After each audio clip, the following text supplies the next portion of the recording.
Alright guys and girls, so I'm going to do this pretty quick and explain short if possible, just so we could get through it.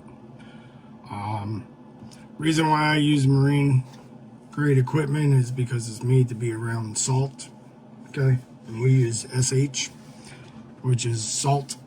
So by building it this way, it will protect your investment. If you wire it right with this wiring, you won't have problems, you won't have to replace wires, you won't have issues. Next thing is though, you got to make sure that you're buying the right equipment, the right gauge. You got to run your numbers on your builds, okay? You always want to go up on your sizes, and it will show you the bare minimum what they recommend, and then they show you to keep going bigger. That's what it's saying. I'll show you that chart in a second. So you have your breaker, okay, 6 inches off the battery. You have your line. You have, say this is the negative coming back. This goes straight to the battery from the pump, okay? Super simple. Okay, so then you're at the pump side, okay? You're gonna connect the pump to the bus bar. That's how you convert the bigger wires over to a small wire. You put them right on top of each other or next to them. These are also nice to have installed because you can install a voltmeter off of them to keep an eye on your voltage at the pump, which is very critical. It's not what's at the battery, it's what's at the pump, what the pump is getting.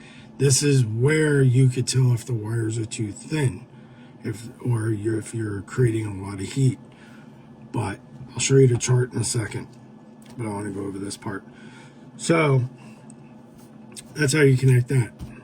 You understand that, you understand the breaker. So let's go over the safety of the breaker real quick, guys. And this is very serious, not seriously. You have a build, the breaker is next to the pump, okay? Pump's over here, breaker's here, wires coming in, feed to the pump, right next to it, right? Say this wire is 10 feet or 8 feet, I don't care. Here's the problem. From that breaker to the connection straight to the battery, there is no protection to the line. This is why breakers must be installed 6 inches from the battery, and here is why.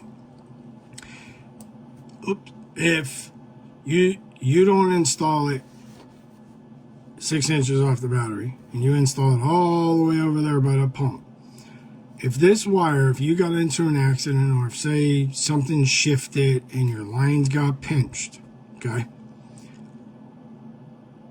or someone did something on accident with a shovel, you don't know, there's so many, but it's for safety, right?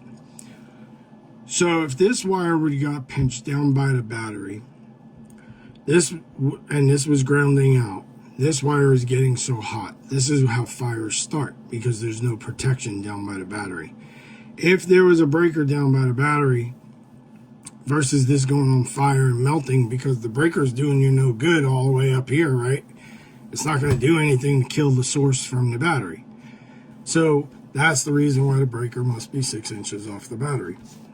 It is to keep the line safe, to keep you safe, and if something were to happen, the breaker is right next to the battery. This will trip.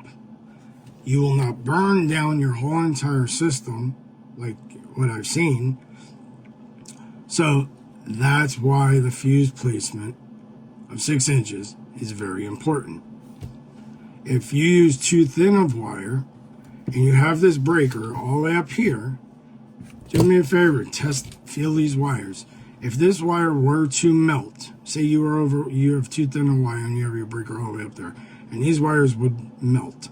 When these positive and negatives touch and these wires this plastic starts to go on fire, that because there's no breaker right here to kill it, this is why the breaker has to be by the battery.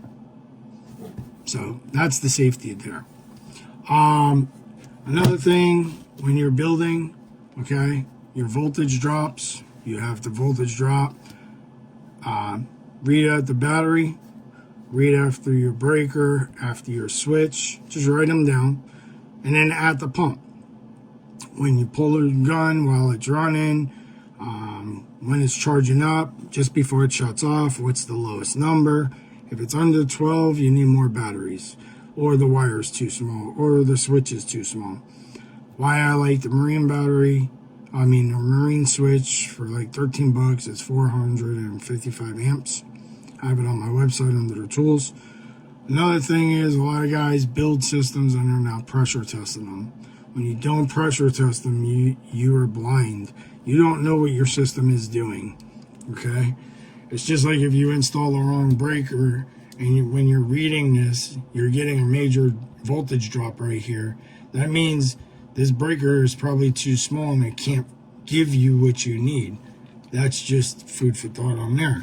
So now you built your system, everything's wired right. You just buy tips and you just stick them in here or in your gun, right? That's the wrong way to do it. The right way to do it is to understand what tips work on your system for PSI. So when you put a PSI system in, you put a tip in, okay? If you guys don't do this and you're overpressuring your pumps and you're burning your pumps up, that's on the user side. That's not a pump issue. That's not a builder issue. That's a user issue. So to me, though, if it was never pressure tested and set up with the right tips, it's kind of a build issue because you're handing someone something and saying it's okay to use when it's, the numbers, you haven't ran them. That's just my theory behind it. I like to test everything and see what I'm getting. So if you have a 60 PSI and you put a tip in there and it's up to 80, 100, no, you can't be doing that because now you're overpressuring your pump. Your pump's only 60 PSI. So you need to get away from that tip. You need to go to a bigger orifice tip, okay? Get your PSI down, but get a stream going.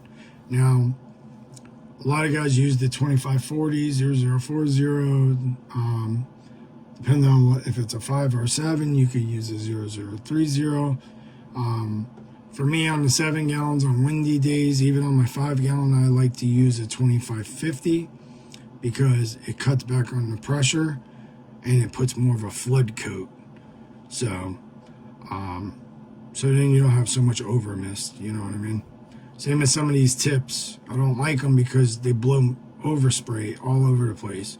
So this is what I mean. You got to fine tune in what you like, what your system likes. That's how you build a system, guys. So that's how you make sure your pumps aren't overheating and so on and so forth. I hope that helps. This little gadget, remember, if the pump still spins, you can throw this on there. You have the pump side, the negative positive from the bottom of the pump goes in here. And then from the battery, you would go right into here. And then you would use your remote to turn the pump on. It would spin, hold the gun open. When you're done spraying, you would have to manually shut it off. But it would get you through the job. And it's only 25 bucks. All right, have a great night. If there's anything else I can help you with, let me know. I don't think I showed this real quick, so let me show it. Oh, sorry about that, guys. This is what I mean by running numbers. 5 to 10 percent drops a lot of you guys are running. I always shoot for 1% because that's what I'm counting on. I'm building an electric system, so I have to build it the best to get the best system out of it. I can't install stuff and then get numbers like this and expect a professional equipment out of it. That's not going to happen. You're going to burn up more energy, good energy. This is the reason why you need bigger wire so they don't heat up. The resistance stays low. The pump stays cool.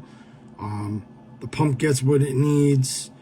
The pump, isn't overheating. The micro switches aren't overheating. The relays aren't overheating because you're giving the pumps what they need. Plus, you also see the performance. So, if there's anything else I could help you with, everything's on my website. A lot of guys message me. If you want to message me, that's cool. Send me a video of your stuff. I'll help you out. But these are things that you have to do to build a perfect system. All right, guys, you have a good night.